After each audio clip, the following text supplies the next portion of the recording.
L'homme ne vivra pas de pain seulement, mais de toute parole qui sort de la bouche de Dieu. Voici votre moment de méditation quotidienne.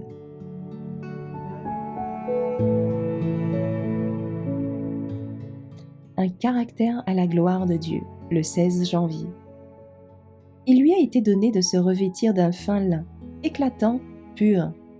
Car le fin lin, ce sont les œuvres justes des saints.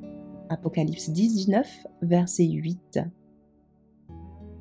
La parabole de l'habit des noces, Matthieu 22, versets 1 à 14, nous apporte une leçon d'une suprême importance. L'habit de noces de la parabole représente le caractère pur et sans tache des vrais disciples du Christ.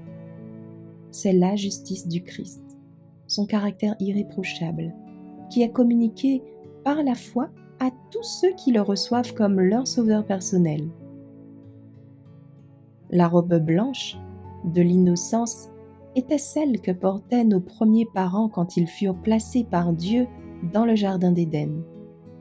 Ils vivaient alors en harmonie avec sa volonté. Une lumière éclatante, la lumière de Dieu, enveloppait le couple saint. Mais le péché les sépara de Dieu, et la lumière qui les enveloppait s'évanouit. Honteux de leur nudité, ils essayèrent de remplacer ces vêtements célestes par des feuilles de figuier qu'ils cousirent ensemble. On ne peut s'octroyer une robe de justice, car le prophète dit « Toute notre justice est comme un vêtement souillé » Ésaïe 64, verset 5. Rien en nous ne peut revêtir l'âme afin que sa nudité ne paraisse point. Nous devons recevoir cette robe tissée dans le métier du ciel, la robe immaculée de la justice du Christ.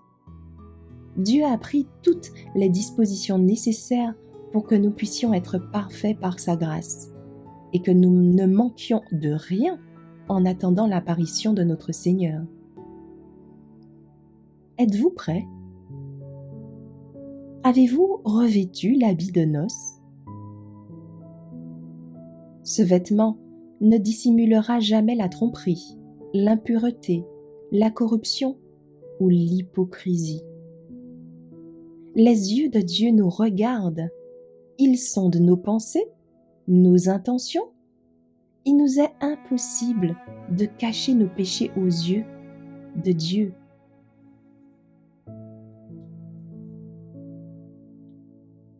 Il faut apprendre à la jeunesse et aux petits-enfants à choisir la robe royale, tissée sur les métiers du ciel, le fin lin éclatant et pur que portent tous les rachetés de la terre. Cette robe, le caractère immaculé du Christ lui-même, est offerte libéralement à tous les êtres humains. Mais ceux qui la reçoivent la portent déjà ici-bas.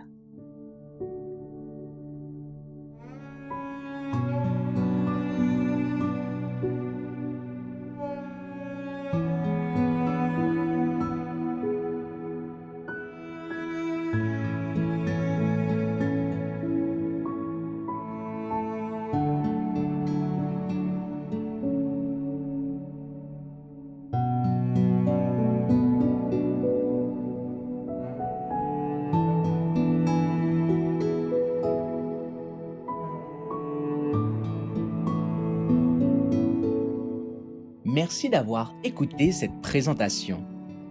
Assurez-vous de nous rejoindre demain pour votre moment de méditation quotidienne avec lereste.org.